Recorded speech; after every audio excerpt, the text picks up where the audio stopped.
We're back with Sarah Dansie Jones. We had some technical difficulties, but we have worked through them.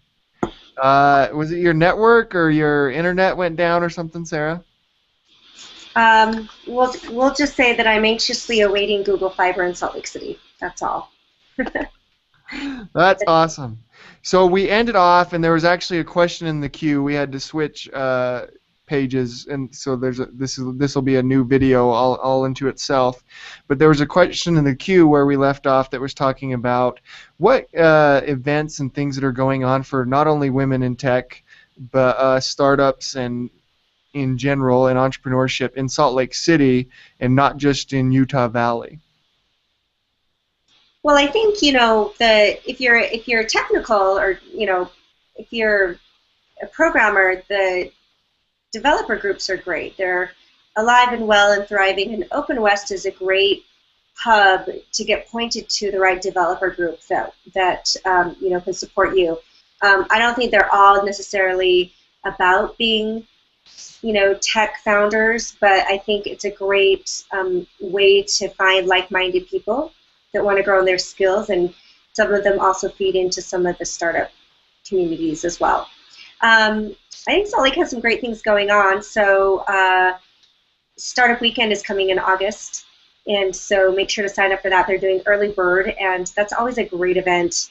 Whether or not you want to do a startup or not, it's a great way to get involved with the startup community. We love to have experienced business people there, and so it's not just a bunch of college kids, although there are some younger folks that come out, but we actually get some really experienced people coming out.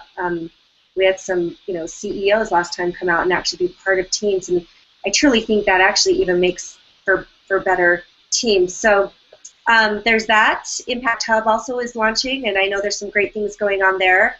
Salt Lake City Startups does some great stuff, and they also do, I believe, Nerdapalooza, and there's Run SLC. That's brings in some great venture people into the community to come see what Utah's all about. I heard the Foundry is starting back up with the University of Utah, and Women Tech Council is also, we're going to be having an event with eBay that's not exactly startup, but it's really about kind of bringing the best ideas together to solve problems and solutions around connected commerce. So I think there's some great things going on, and hopefully people will want to get out and get involved. Yeah, I want to talk about Women Tech Council here in a second, but let's pick up on the conversation we had before we had all those technical difficulties. So we kind of just kind of recap what we're doing right as far as women in tech, and then let's kind of go into things we can improve on. What are we doing wrong? What can we do better? Well, I think I would sum up with what we're doing right is there's a lot of great energy around the conversation of women in tech. I think people are willing to talk about it, and you truly cannot solve, a problem in society without being willing to talk about it. And what's even more exciting for me, because I've been in, professional services and tech for many, many years, is for a long time the men did not want to talk about it. They kind of viewed it as a women's problem. And what's really exciting for me is now everybody's really seeing it as everybody's responsibility to figure out how to solve this problem. And essentially what it comes down to me is people are willing to be able to, or are more willing to strategically partner around it, to come and bring their perspectives and to say, hey, what can we do to help? So it's not just women in tech, but technology learning, I think is also getting a lot of great energy. I think it's been driven by code.org, who's really taken kind of a policy angle and said to our states, coding literacy is a national crisis. We don't have enough kids that leave our school systems understanding code and understanding the need to fill these jobs that are going to be empty in 2020. I think there's going to be 1 million jobs available in programming, and we don't have enough skill in the U.S. to fill that. So, and that hasn't come from a women's angle, certainly, and so it's been really great to see the energy and people willing to come, try to solve these problems really together for the benefit of everyone. Maybe some things that we could do better is be willing to extend invitations. I think people get comfortable in their communities. They absolutely do. And I think just remember how hard it is for people to come into a new community and to be welcoming. never underestimate the value of an invitation. So at Startup Weekend, there was 9 women there, and every single one of them was invited by somebody and came with somebody. That's not to say they weren't confident, strong, intelligent women, but let's look at what's working and replicate it. I think people just assume if they give women discounts to attend events, it will work.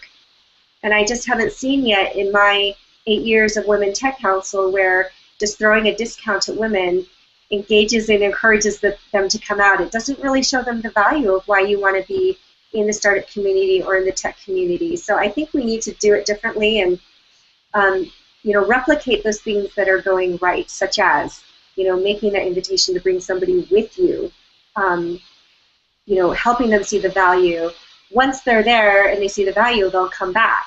But they need that extra little push to come out and get involved. I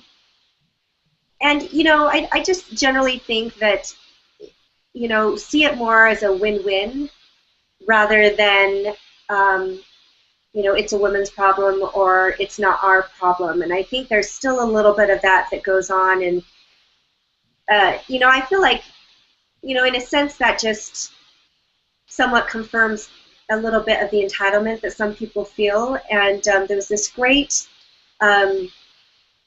person that I watched a video that they just reminded people in the audience that if you're positioning as we're inviting the women to join us, then you're really not understanding what the problem is, because it's not about the women joining this tech community that belongs to men. And so really, rethinking about what we're really about, which is bringing communities together to collaborate, to partner together. It's not, the ownership doesn't sit with any one particular community. And so if we just kind of reposition the way we think about things, I think it helps to be more inclusive, to be willing to share, to show value to people who, otherwise wouldn't want to consider being part of the community.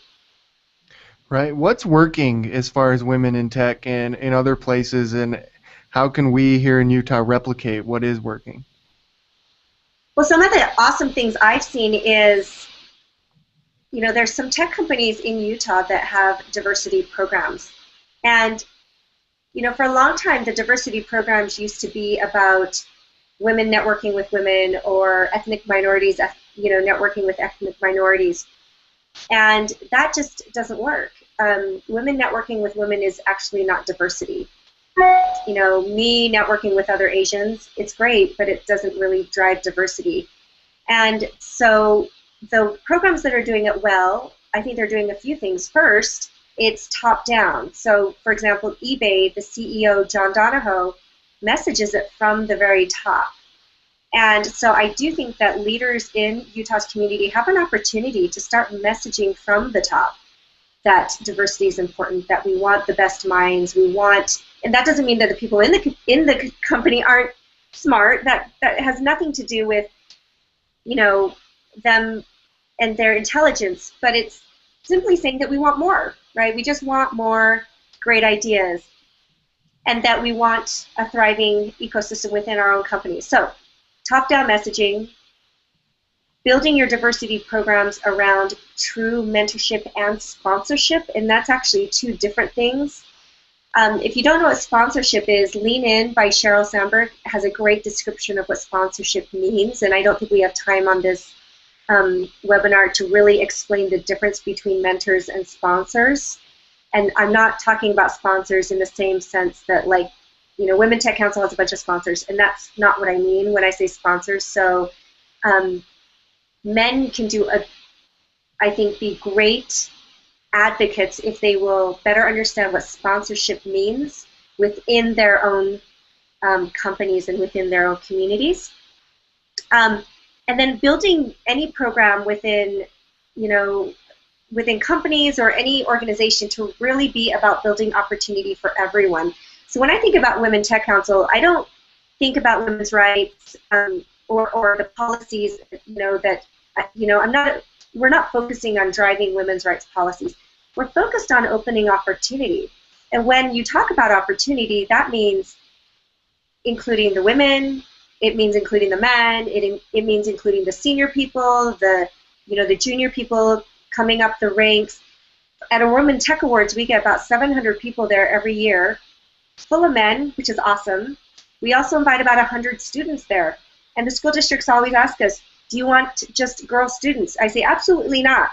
We want our young men students as well to come and be part of the community and realize that women are going to be a part of their community.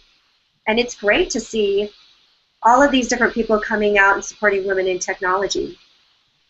So I'm just really energized. I think there's great energy around both women in tech conversation and also technology learning conversation. And I think there's kind of, I'm feeling kind of like that there's this great wave that's happening right now, and that everybody's seeing it as a positive thing for our community. I think it's probably important to touch on just why a diverse team is important, why that matters so much.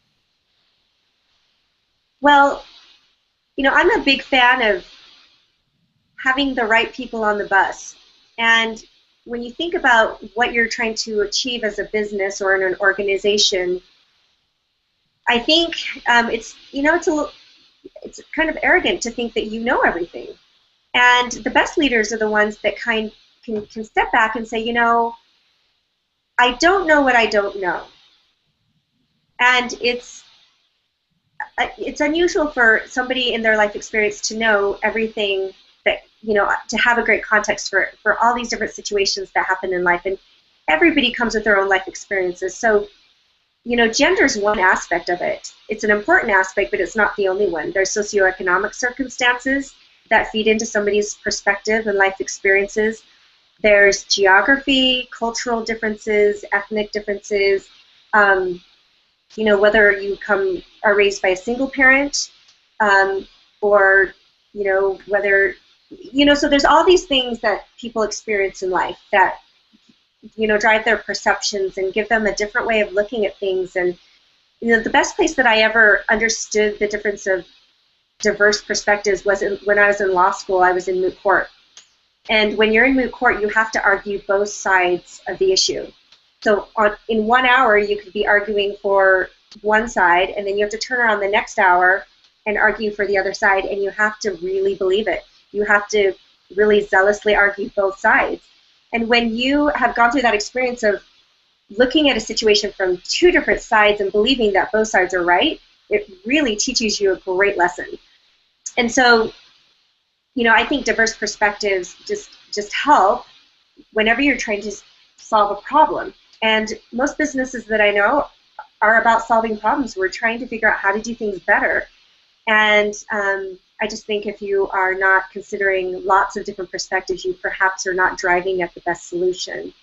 I've just had lots of situations where, your user, your customer, has a totally demographic difference than the people making the decision. And I found that in those situations, if you're not willing to talk to that person or understand what that perspective is, that you typically don't end up with what could be the best result. Sorry about that. No, that's awesome. So let's wrap it up here. I want to talk about Women Tech Council. I know you guys are having your annual awards. I believe nominations are still open for that. Do you want to talk about how people can apply for those awards, or how you can nominate someone for those awards, and just talk about what Women Tech Council is doing, how people can find you, how they can get involved, that type of stuff. Thank you. Absolutely. We want great nominations for Women Tech Awards, and this is our 7th Women Tech Awards.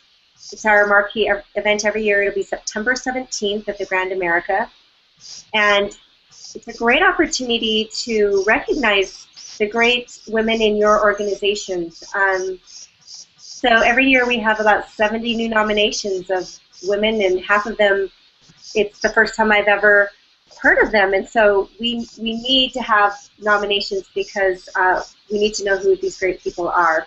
So I will actually tweet out a link, but you can also go to www.womentechcouncil.org, and we'll have a link there as well. But we'll push it out. Sign up for our email list so that you can get those notifications, and we'll be reminding people of the Women Tech Awards for the next couple of months. as we near the event. So it'll be awesome. We have regular events, every other month or every month, and it's great to see different communities come out depending on what the topic is or depending on the location. We try to have them north, south, central, and try to hit all those different diverse communities.